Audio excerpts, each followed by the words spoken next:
Hi Andrew, how are you doing? I'm good, Eric. How are you today? Yeah, pretty good, thank you. So we're going to continue with our fireside chats as we're calling these, and we'll be discussing again in this series of videos we're doing how to attract clients consistently to help personal trainers avoiding the feast or famine that you and I have both experienced and a lot of trainers experience out there, where they maybe have a few clients, everything's going fantastically well, few clients drop off, and suddenly then they find that income drops and they're scrabbling around for clients. Maybe they knee-jerk reaction, put some random posts out, maybe pay for some advertising to try and get clients on board again, all in a very sort of a desperate measure to get new clients on board. So really this series is about understanding how we can use lead magnets, and today we'll be speaking about practical workshops as part of the series. We've covered other types of lead magnets. So if you haven't seen the previous ones, do go back to our previous videos to see what other lead magnets we've discussed. But today we're speaking about lead magnets in relation to practical workshops. So for anybody listening for the first time, Andrew, just maybe explain a little bit about what we mean by a lead magnet. Yeah, sure. And look, it's a term that we use all the time, but it's an important, and in fact, it's an integral part, I feel, of the of our marketing system. And system is a key word, I think, which we'll come into in a couple of minutes. But essentially, a lead magnet is something that we provide that's of value to the end user, to the prospect that we're looking to target, in exchange for them giving us something of value, be it their name and their email address, but equally, as we've spoken about previously, their time as well. If we're able to create something that's easy for them to download or easy to consume, and it doesn't take a whole heap of time to implement, then that there's significant value in that. But equally, what we're looking at is that we're looking to capture their contact details so we can start the process of building a rapport, building trust with them through a follow-up email sequence. But essentially, it's something of value that we're able to give. No, brilliant. And today we're speaking about practical workshops. Can you just give us a quick, maybe 10,000 foot view of what your understanding of a practical workshop is, in your opinion? Just a Yeah. sort of a 10,000 before we delve into giving examples, which we will be doing throughout this video today. We'll give some good examples, I think. Yeah, I think we've got some good examples to share later on. But that 10,000 foot view is depend, and this is dependent, guys, on what your service offerings are. But we've got a selection of examples to share. But essentially, it's something, I guess the clue's in the title, it's a practical workshop. So it's not something where you're stood talking to an audience on a particular health and wellness topic. This is more rolling your sleeves up and getting, I was going to say get down and dirty, but showcasing particular things. For example, like a kettlebell. A lot of people don't understand what a kettlebell is or how to use it.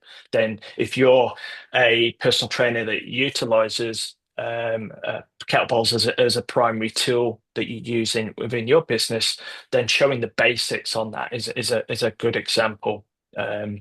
If you're more into nutrition, then putting those together, how to make healthy breakfast, how to make healthy meal plans, etc., is a good example on the nutrition front. What about yourself, Eric? Have you got any um, ideas initially that we can showcase here? Yeah, yeah, and I think you've hit the nail on the head with something you said there about, or we were discussing this off air before, I think, before we got started recording, and that is, it doesn't have to be anything technical. It can be super simple. Just because we know it, the general public may not know it, so it can be really, really easy. You haven't got to overthink it. But in terms of workshops, yes, it can be kettlebells. Yes, it can be nutrition. Equally, it can be mindset stuff as well.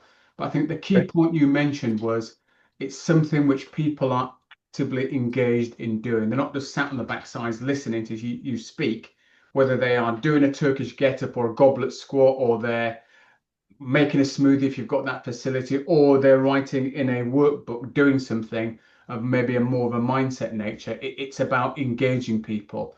And I think the nice thing about workshops are, unlike talks, once you've introduced a topic, you can set people little tasks and it's far easier. So if you're not comfortable public speaking, but you're happy to do a quick 5-minute intro and interject every now and then, it's a, I think it's a gentle way to ease yourself maybe into more public speaking at a later stage if that's something you're not that confident in doing. So yeah, there's workshops which are doing, and there's workshops that are writing, and also we'll speak about paid and free as well as we go Yeah. through.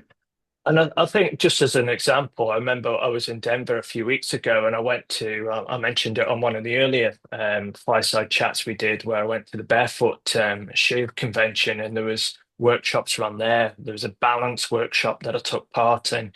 And equally, if if you've been to Perform Better or any other fitness events, I'm sure those listening in have been to those types of events where you've taken part in sessions Mm. yourself. So that's what we're really talking about here, because you can take ideas from events like that and then think, hey, I can do my own interpretation of that, which will be of extreme benefit to your client base. So that's what we mean when we talk about practical workshops. No, no, brilliant. And before we dive into showing some examples and discussing a little bit more, it's also worth mentioning something that a lot of trainers get wrong, because I got it wrong. I think you've said yourself you got this wrong, and that is to create Absolutely. create the lead magnet, whether that's a talk, whether it's a PDF, whether it's a video series, whatever it is, create it, post that on social media, and expect to get, have your doors knocked down, people saying, yes, we want to work with you. It doesn't work that way. 9 times out of 10, it does not work that way. 99 times out of 100, 999 times out of 1,000, it doesn't work that way. You may get the occasional person that sees something that you put out there, they respond, and they become a client within literally 24, 48 hours. But generally speaking, it doesn't work that way. And the mistake that I've made in the past is to put it out there on a Monday, Wednesday, whenever, nothing happens, crickets, and oh, that's rubbish. I mean, and maybe comment below if you've created something yourself as a lead magnet and you've put it out there on Facebook, Instagram, LinkedIn, and you've had crickets. Maybe just put that below that, yeah, that happened to me. So what I'm going to describe now is a system that your lead magnet should actually sit within, because yes, it takes some time to create the system I'm about to share, but it means you can be doing other things once you've created this system and put your lead magnet in there. So let me just share my screen. Let me know when you can see this on screen, Andrew, if you can. Well, will do. Yeah, is There that we right? go. That's come up. Yep, that's Brilliant. nice. Okay, so let's just talk about, and we call this the Spark system. So this is where your lead magnet is going to sit. So let's take it back a step before the lead magnet. So we've got what's called the signature offer, and hopefully listening to this, you have a signature offer, a high ticket offer for a particular client with a particular problem who's happy to pay to have that problem solved. So that's your signature step-by-step approach to helping somebody get a result they're looking for. Now, what we do is we take an element out of that signature offer, and it could be diet, could be mindset, could be exercise. We mentioned kettlebells earlier. If that's part of your program, it could be kettlebells. And we're going to take that out and we are going to turn that one element into a lead magnet, something of value. So that's what we're going to do to get people to raise their hand to say, you know what, I'm interested in that. So that's the lead magnet. It either solves a problem, it creates a mindset shift, or it gives somebody a different perspective about something, but it has to be of value. We need to package it so it's attractive, so attractive that actually we could sell it if we wanted to. Once we've set it up, let's just assume we're delivering this digitally now. It needs to be set up in a way where you've got a reliable delivery system so that it's housed behind a closed wall, so that people have to enter their name and their email, something you mentioned earlier. So that's what we're trying to do with the lead magnet, is capture people's details. We're not trying to sell them. We're trying to lead with value, but in order to deliver that value, they have to give us something in return, their name and their email. And once they've done that, they should then be signed up to an email sequence. I've called it the kindling sequence here, where we are just trying to nurture the person. So maybe the first 5 or 10 days of them signing up, they're receiving emails maybe every other day. And that could be in the course of, more education on what they've already received. And then towards the end of that automated email sequence, and automated being the key thing here, you're then inviting them maybe to a call. And to get people to your lead magnet, you need some sort of a traffic source. Now, for me, my preferred traffic source is YouTube. So I create a video, and within that video, I will make reference to my lead magnet, and I'll say something like, if you want help with this, click the link below, and that's going to help with what I'm discussing within this video. And the beauty of this system is, as we both appreciate now, is yes, it takes a little bit of setting up, but the beauty is it can literally be running 365 days of the year. It can be running when you're on holiday, when you're training clients, when you're at the beach on the weekend with your family having some downtime.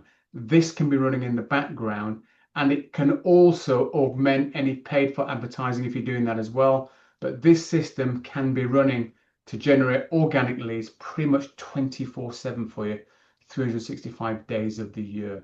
So just getting your head around that and not thinking about lead magnets as just being this one thing that's a single entity. It has to be part of this system.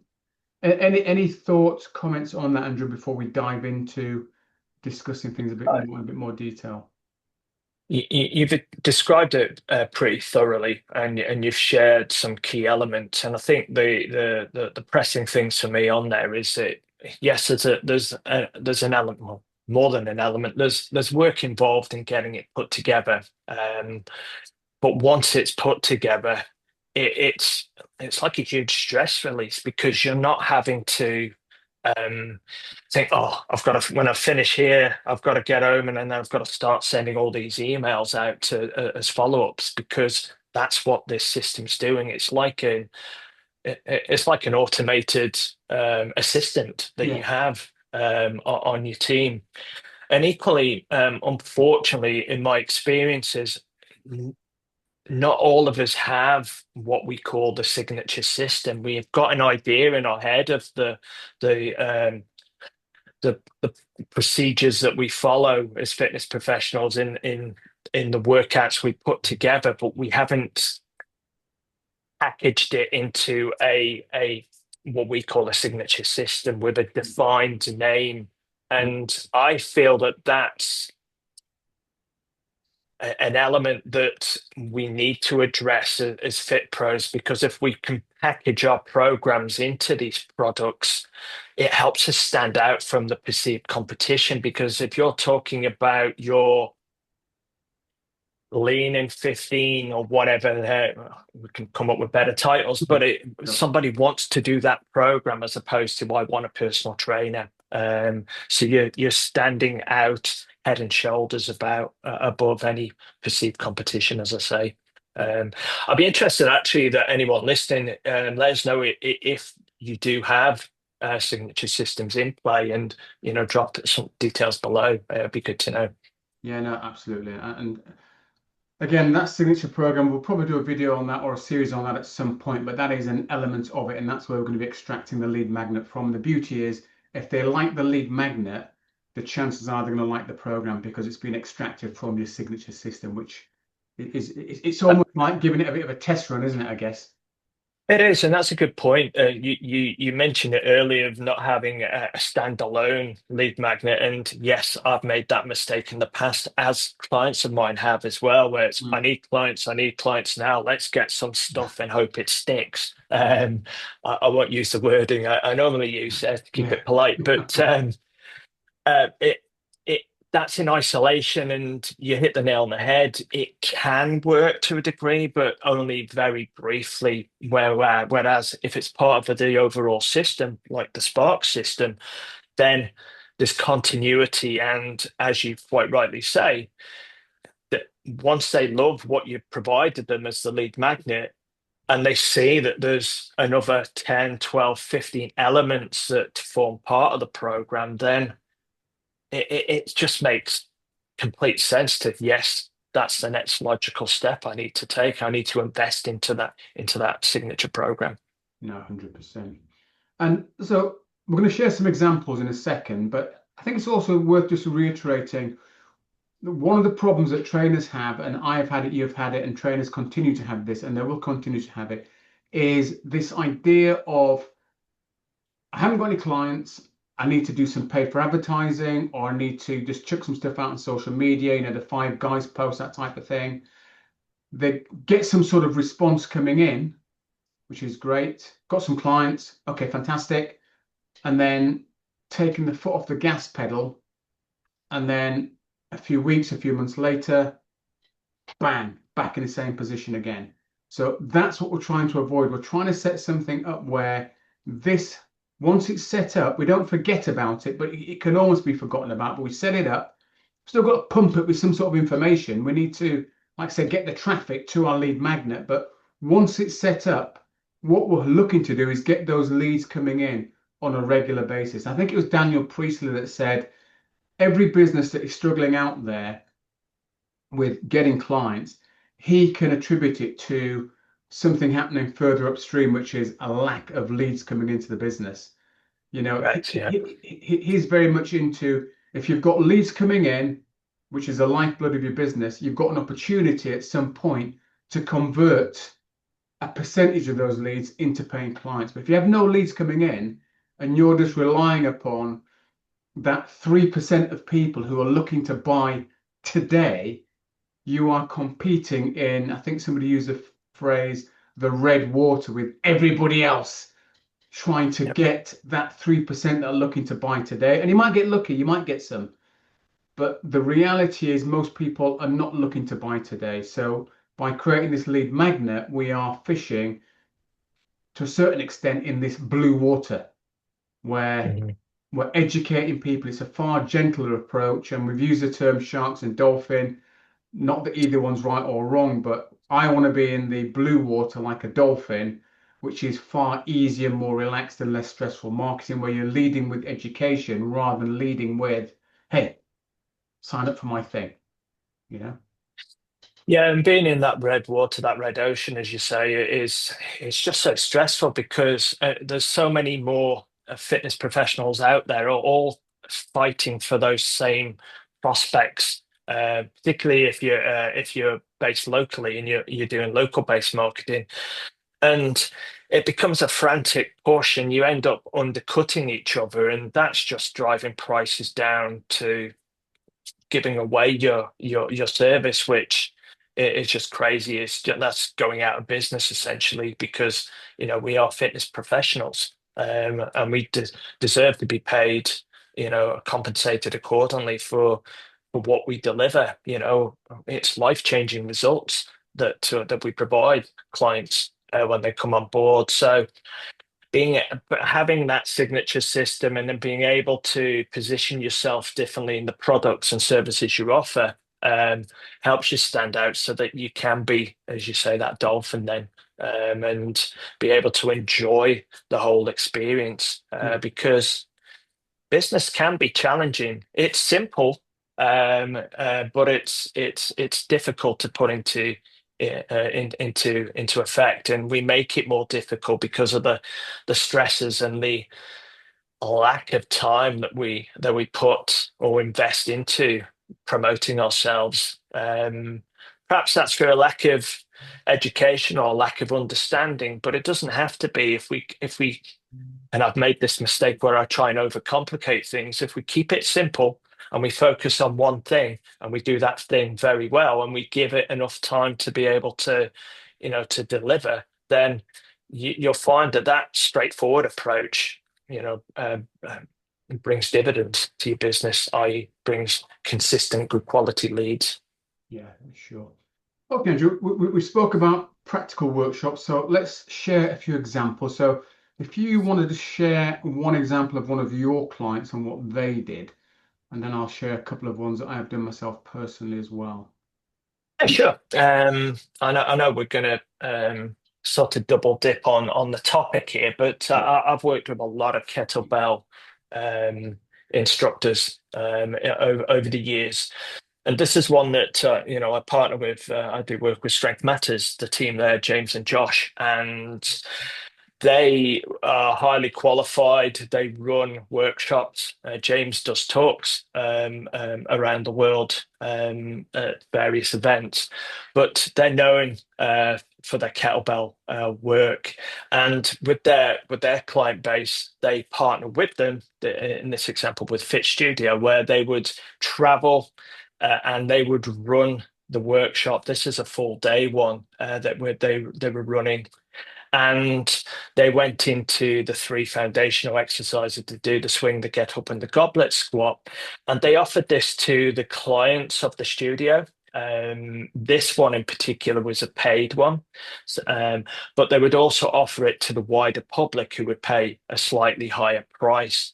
So benefits there to the studio is they're generating some revenue, they're equally generating prospects. But it was a great example of based around the skill set and the types of, well, whatever tools that you generally use. Other ones similar to this, where Olympic lifters have shown how to do the deadlift or the barbell squat and things, technical movement patterns that can be broken down into a workshop is basically what we're showing examples of here. Sure. No, brilliant. And just a point you made there was about, and that was a paid for workshop, so they haven't always got to be free. You can actually charge a small premium or small amount, which they could then lead into a more premium type product. The examples And we are, found with both work. You'll find with free ones, that's my personal experiences, that you get at the sense that you're going to have a good uptake. yeah, But then because they've not made an investment, a monetary investment in it, and then if it's outside, we ran runs outside, for example, if it was sort of weather dependent, you would have less people turning up than had indicated that would. Not always the case, but in my personal experience, that's what I found. Whereas paid ones, let's say, could even be $10, £10 or whatever, or even £5 or something. That small investment they've made is enough of that mental shift that they say, I've paid for this, I better turn up. yeah. I think we'll probably do a workshop or do a video on that at some point, because I think that's an interesting point. That should I charge or should it be free? Because there's pros and cons for both, aren't they? There You is. get the tire kickers that go to everything that's free that's offered but never ever commit. But from a person's delivering point of view, you shouldn't have this mindset, but you could have this mindset. It's like, well, hang on, actually, it's free, so you haven't maybe got to be that professional. It takes the pressure off a little bit. Although I'd always like to think, whenever I deliver anything for free, it should be worthy of charging. If somebody pays, they're going to expect a lot more as well. So just kind of bearing that in mind a little bit, I think. That's a good point, actually. And there's been a couple of occasions in the past where I've been asked to come over to being like a business troubleshooter, where I've gone in a studio to oversee, see how things are working, and then it'd be a 2-day event. The second day we'll go in and we would talk about what things to change.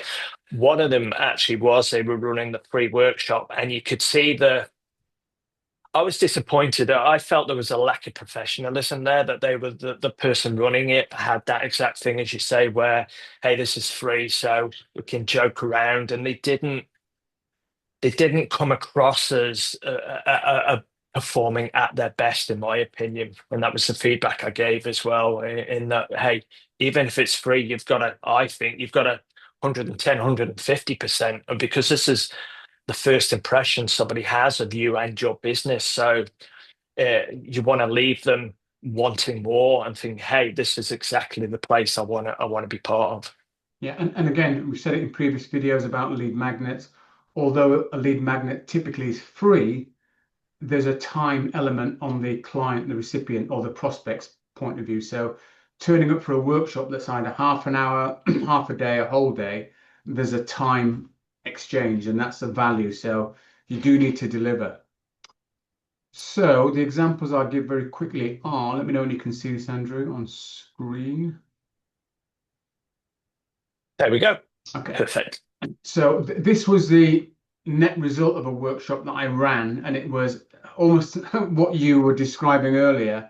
It was a workshop, it was a kettlebell workshop for women specifically. I taught them the swing. I don't think I taught the Turkish get up. It was a swing. I think I might have taught the shoulder press, and I might have taught something else. Forget the third thing I taught.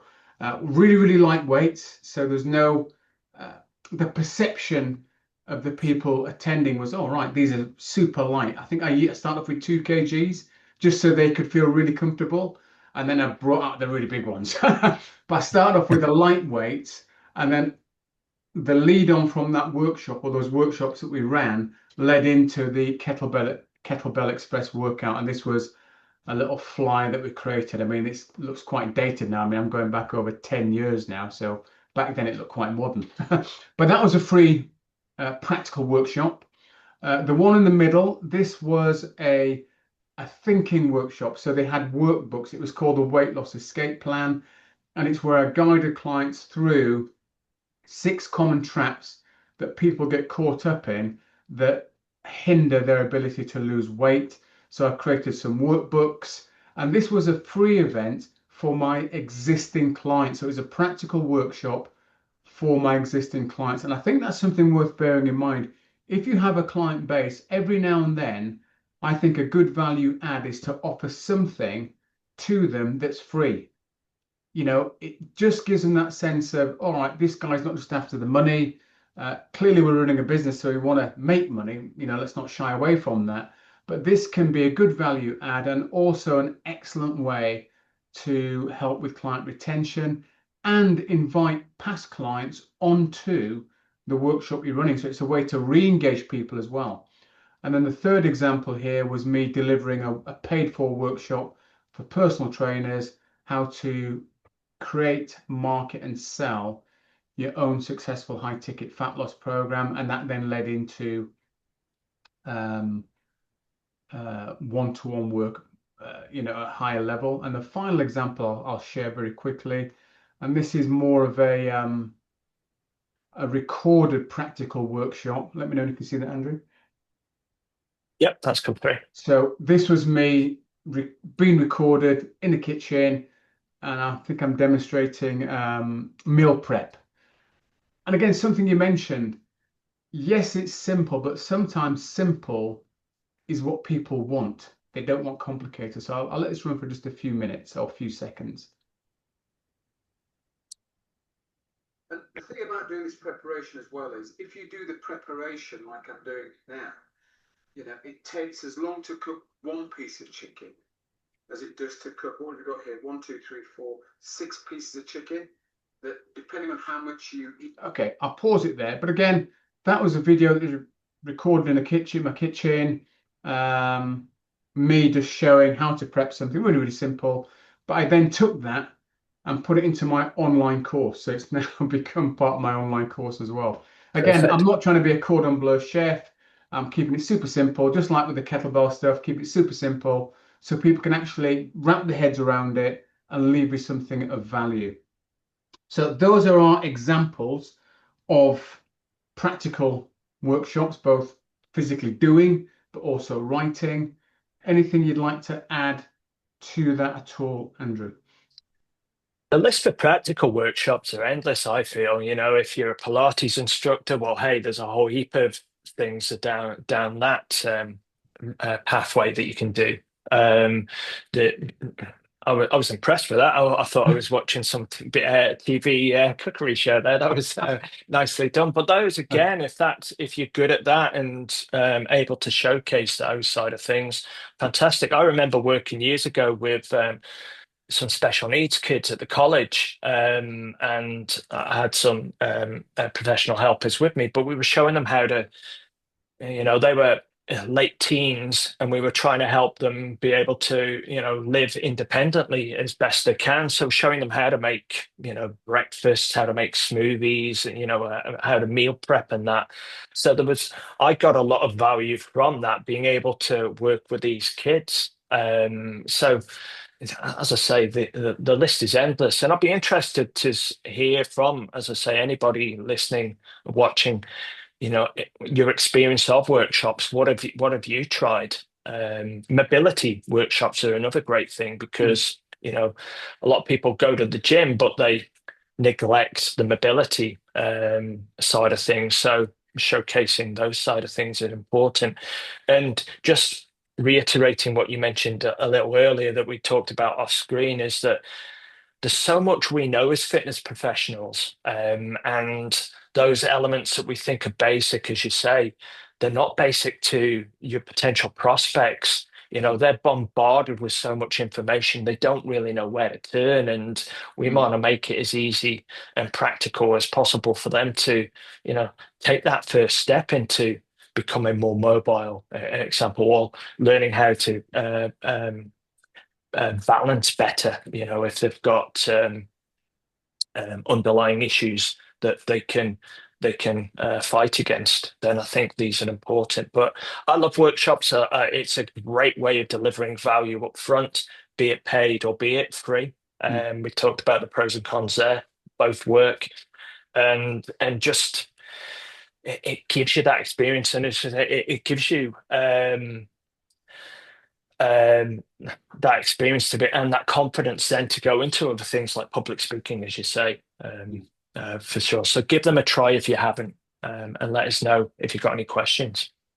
Yeah, brilliant. And just to sort of wrap it up then, don't forget when you create your lead magnet, be that a PDF, a video series, a practical workshop, whatever it is, build it into the Spark system or your own system where things can be automated and it can be set up to run pretty much 365 days of the year. Granted, if you're doing a practical workshop, you have to be there to deliver it live. Having said that, as I demonstrated that cooking video, you can record workshops as well, and you can then upload them as a free download as well. So, and you can legitimately say, this was a paid for workshop. Here are the people. Obviously, you need to get permission for people to be in the video. You got to sign the, the disclaimer and all the waivers and all that Disclaimers, sort of yeah. stuff. But you can record a workshop, and maybe it's just your face on screen. But if you're going to show other people, you need to get permission. But you could record that workshop, package it, and that then becomes your lead magnet. So now that runs 365 without you actually physically having to be there, as I demonstrated with me in the kitchen there burning the chicken. Well, I didn't burn it. Yeah, great. I served it okay. No, great example that actually as well. Yeah, for sure. Being able to take because anything that we do can be repackaged and should be repackaged and used again in whatever means we can. Yeah, repackage it, repurpose it, save yourself some time. Okay, so we'll be doing another video in this ongoing series of lead magnets. But until next time, take very good care and bye for now. Yeah. See you guys. See you next time.